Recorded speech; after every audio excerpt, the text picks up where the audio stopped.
As we saw last time, when Hadrian took over for Trajan, it was a little awkward. Trajan went to his deathbed without naming a successor, and then over the course of several secretive days, Trajan died, and Hadrian emerged as the next emperor.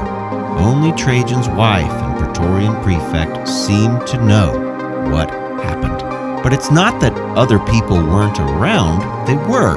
But they were murdered under mysterious circumstances. And then 4 leading senators were also executed without a trial. Whispers of a plot swirled, but to this day we still don't know what happened. Hadrian would forever be treated with suspicion by the Roman Senate, but not by the population. They could not get enough of him. Why was Hadrian such a beloved emperor, and what was his new vision for the Roman Empire? Find out on this episode of the Pax Romana podcast.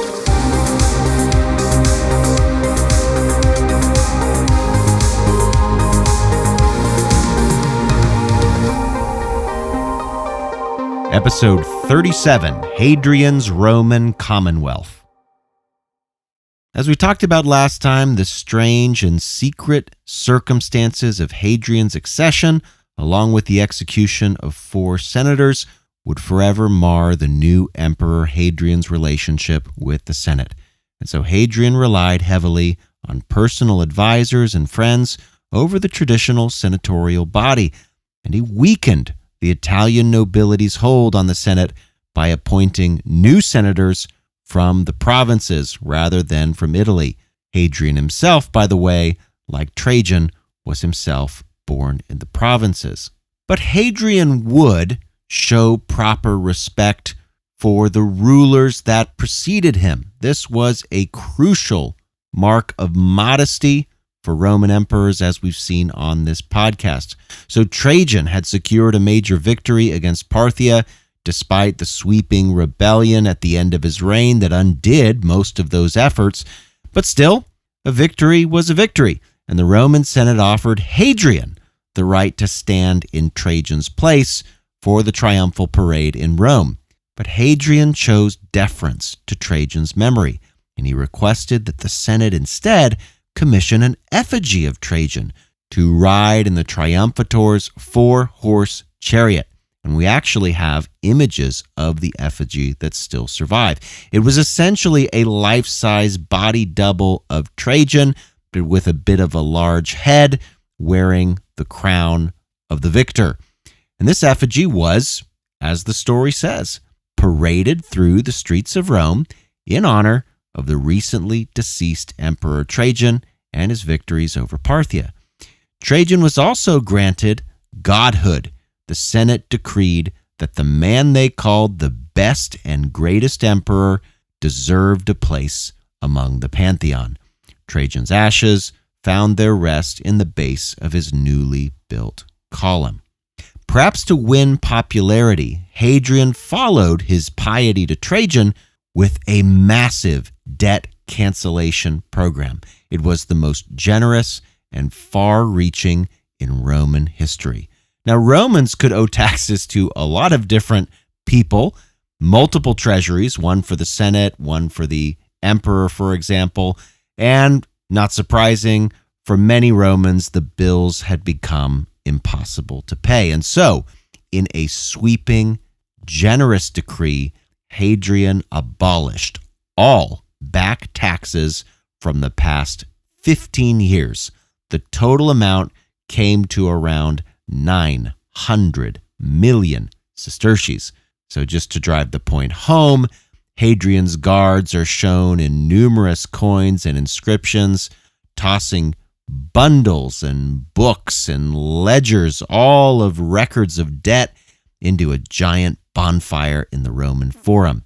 There's a monument to the ceremony, and the inscription is still around to be read. It declares Hadrian to be, quote, the first and only one of all the emperors to cancel 900,100,000 sesterces owed to the fiscus, that's the treasury, and by this liberality to render not only the citizens now living, but also their descendants free from worry. And you can find the reference for that inscription in the show notes. Hadrian followed this massive public gift with cash handouts to both soldiers as well as hundreds of thousands of Roman citizens. It almost seemed like Hadrian had an inexhaustible flow of wealth. He certainly spent lavishly on public buildings as well, constructing the largest temple that would ever be built in Rome. Hadrian, like many emperors before him, appropriated some of the grounds of Nero's Golden Palace. We talked about that monument on episode 19. Well, the temple that Hadrian built was dedicated both to the goddess Venus, she's the goddess of beauty and the mythical ancestor of the people of Rome, but also the goddess Roma.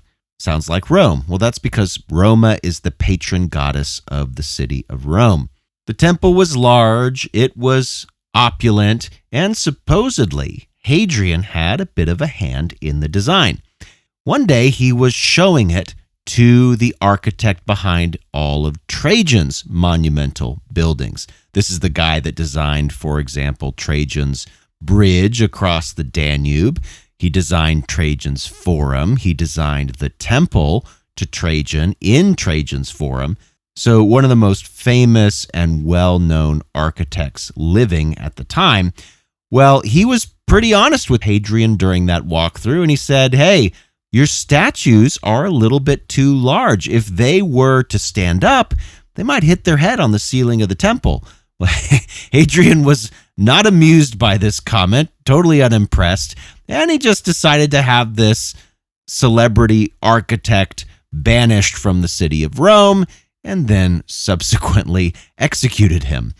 Now, unfortunately for us, very little of the Temple of Venus and Roma survives, but another of the architectural wonders completed under Hadrian does, and that's the Great Domed Pantheon, the temple to all the gods. That building survived the ravages of antiquity by being converted to a church, probably in the 7th century AD. Now, if you go visit the Pantheon, you'll notice, of course, the lavish marble floors. When you're outside, you'll see the imposing portico and its well-preserved inscription. But go inside and look up and see the reinforced concrete dome, the largest of its kind ever built, that dominates the interior. There is a single round opening at the very, very top called the oculus, the eye, and it lets light beam right into the central floor. It is absolutely stunning. Now, Hadrian gets the credit for this building, but he in fact just restored an earlier temple that was built under Augustus. And here is another place where we see Hadrian's deference to past leaders, because his name is actually not on the Pantheon, despite the fact that he is largely responsible for funding its reconstruction. Instead, Hadrian had the original inscription from the age of Augustus restored to its place of prominence, where it still stands to this day atop the portico. But there are some ways in which Hadrian broke pretty hard against the past. Some of these were just symbolic. So Augustus, for example, and many subsequent emperors were buried in Augustus's mausoleum. This is located on the Field of Mars, just outside of the sacred boundary of the city. Well, Hadrian decided to erect his own mausoleum, the first emperor to do so in over 100 years. And as with the mausoleum of Augustus, future emperors would claim burial spots in Hadrian's mausoleum. I say burial spots, many of them were cremated. Either way, Hadrian's mausoleum survives in much better condition than Augustus's. It was modified quite a bit through the ages, but you can still see it in Rome. It won't be called the Mausoleum of Hadrian, however. You will know it as Castel Sant'Angelo, the castle that appears just near the Vatican. Another way in which Hadrian's reign seems to take the empire into new directions is with his personal obsession with Greek culture and his apparent desire to Hellenize the Roman Empire. Greek philosophy, Greek culture, and Greek literature flourished in Hadrian's empire. In some ways, of course, Greek literature had been flourishing for several centuries, but Hadrian made a personal push towards Grecophilia in the Roman Empire. And I mean that in multiple ways. So, small ways, for example, Hadrian was the first emperor to don the Greek philosopher's beard in his imperial image. But more controversial is Hadrian's open and even celebrated interest in Greek pederasty, that is, romantic relationships between the emperor and adolescent boys. And while touring Bithynia, this is a province in Asia Minor, Hadrian would groom a 12-year-old boy named Antinous, writing him poetry, taking him on hunting trips, and Hadrian's other travels. And Hadrian did spend a lot of time outside of Rome touring the empire. He established a villa not very far outside of Rome. It's called Tivoli. You can still see it to this day. But most of the time he was traveling throughout the provinces, visiting almost every single Roman province during his reign. Now, the trips were not purely for pleasure. Hadrian would inspect military fortifications and make sure that the borders of the empire were well defended by competent men. We actually have surviving a report card, you might call it, that Hadrian gave to soldiers in Numidia after he inspected their camp and their battle readiness. Let me just read a little bit of what the emperor said, because the soldiers were so proud they had it inscribed in stone. Hadrian said this, quote, "You did everything in orderly fashion. You filled the field with maneuvers. Your javelin hurling was not without grace, although you used javelins which are short and stiff. Several of you hurled your lances equally well, and your mounting was smart just now and lively yesterday. If there was anything lacking, I should notice it. If there were anything conspicuously bad, I should point it out, but you pleased me uniformly throughout the whole exercise. Your prefect evidently looks after you carefully. I bestow upon you a largesse." And the inscription goes on from there. Now, by largesse, Hadrian means he gave them a cash bonus. And I have to say, this sounds quite a bit like feedback a college student might receive on a paper, although they probably aren't going to get a cash bonus. Hadrian clearly took a detailed interest, that's what this source shows us, about how his empire worked. He seemed to see the Roman Empire not as a collection of conquered societies or provinces, but as an emergent commonwealth. Hadrian envisioned a unified empire with one emperor and one people. And in order to secure this commonwealth, Hadrian abandoned the foreign conquests that many of his predecessors had used to establish their legitimacy and win wealth for the empire. So Trajan's Parthian conquests, for example, were largely returned by Hadrian to Parthia as part of a treaty to secure Rome's eastern border and establish favorable trade relations. Border fortifications under Hadrian became a priority. The most famous example of these is still around. It's Hadrian's Wall in Britain, 73 miles of stone wall. Took about 6 years to complete, with forts every 5 miles and gates for controlled movement and for trade and for taxes. And so, in the end, Hadrian's reign ended up being a period of relative peace and prosperity in the Roman Empire. He focused mostly on internal reforms and public works, and he sought to create a unified Roman identity. However, near the end of his life, tragedy struck both Hadrian and parts of the Roman Empire.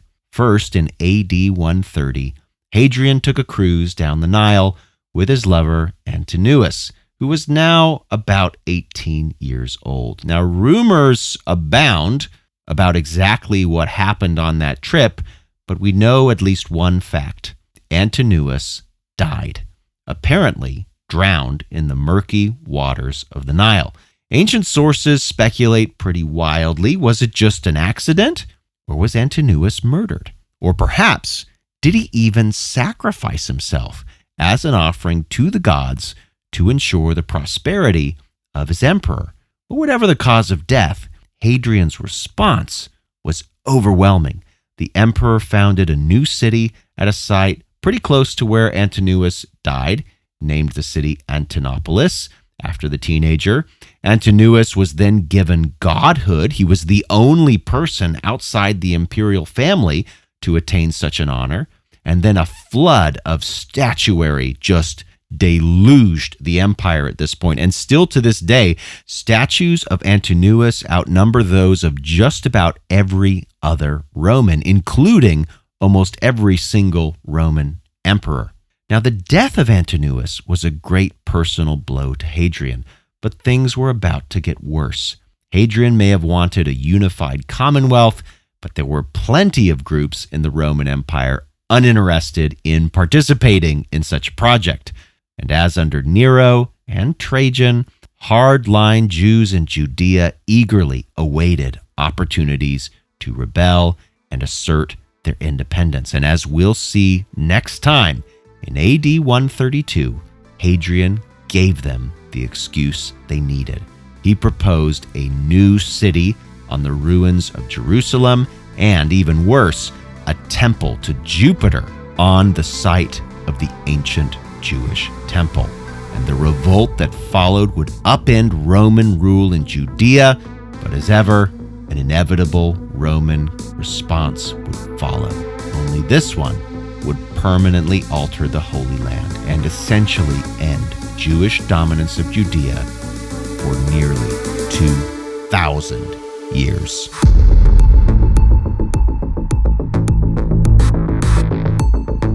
Thanks for listening to the Pax Romana podcast.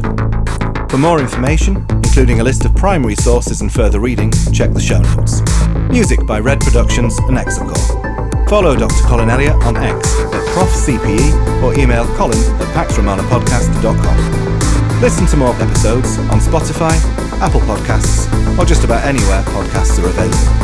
Stay tuned for the next episode of the Pax Romana podcast.